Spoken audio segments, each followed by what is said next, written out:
Yes, I changed the channel name to Noah Samson 2. I might change it back to Noah Place, but right now I just don't even care. Look who's making bread, loaf of baby. It's a loaf of bread with a string attached. If we could do this in post, please. We pick her up and go. Hey everybody, what's up? Welcome. It's been a little bit from on the second channel, but I hope you're doing well. Hi. I think I want to start doing a little kind of just talking off the top of the dome type videos, and that's what today's video is going to be. Water is the best thing since sliced.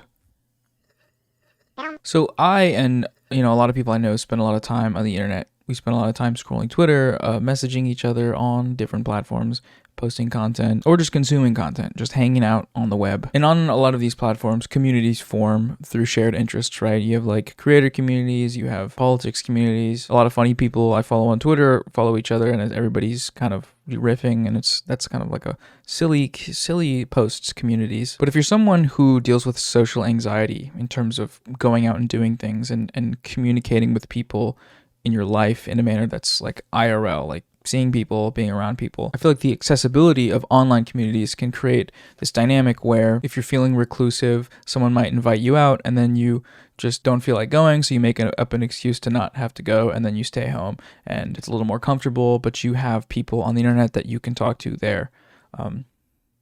Oh, there she goes. And then maybe the next time they invite you out, it's easier to say no because you did it last time and it was pretty comfortable, and so you do another excuse. And then the third time they invite you out, they don't invite you out because they feel like you don't want to go out, which is a reasonable thing. It's reading the signs of a person. Oh, they just don't like doing that, whatever. It's not that being online causes antisocial behavior in the real world, because it is social media. It's that it can perpetuate antisocial behavior when you might otherwise have been able to figure out how to be social by virtue of just going out and doing stuff, or just being around people that you can outwardly reach to with ideas, thoughts, and then get feedback from those thoughts.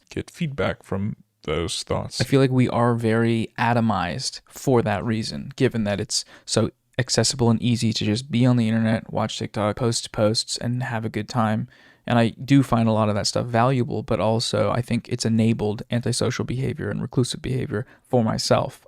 Just speaking for myself here. I got into a long conversation with a friend of mine, and they pushed me to sort of do something, just in the example of them having dealt with severe anxiety and learning to deal with it and learning to outwardly reach. The day after that conversation, a friend of mine was having a birthday party. I might not have gone had I not had that conversation, but I went. I rode my Michael up to the house and parked it and got to the door and saw people through the window and got anxious because I was like, this door's locked, someone help me in. But then I realized it was a push door, which was a fun surprise. Probably get that changed.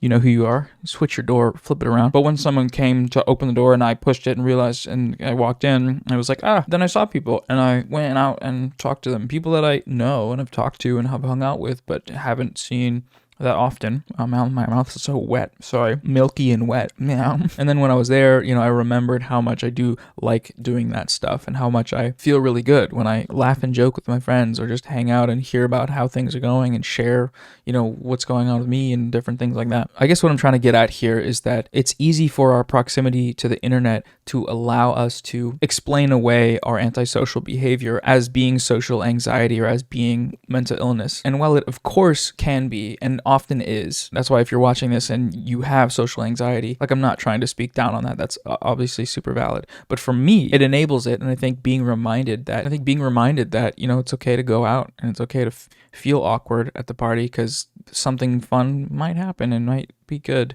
That's okay to have happen. It's 4:35 a.m. I'm certainly a little bit manic. I'm going through medication changes, but I just wanted to come on here and say hi. I'm healthy. I'm going to get good rest. Don't you worry about it. There's something else I wanted to say about Fargor. Shout out to Little Joel. Shout out to Cat Black 2.0. You guys are my mini video content inspirations. Hope you're doing well and hope to keep the content coming. Send that text to that friend you haven't talked to in a while. They still love you, or they don't. And I don't know, it's not my problem. Most efficient and to the point leftist self-help creator on the internet. Okay, bye.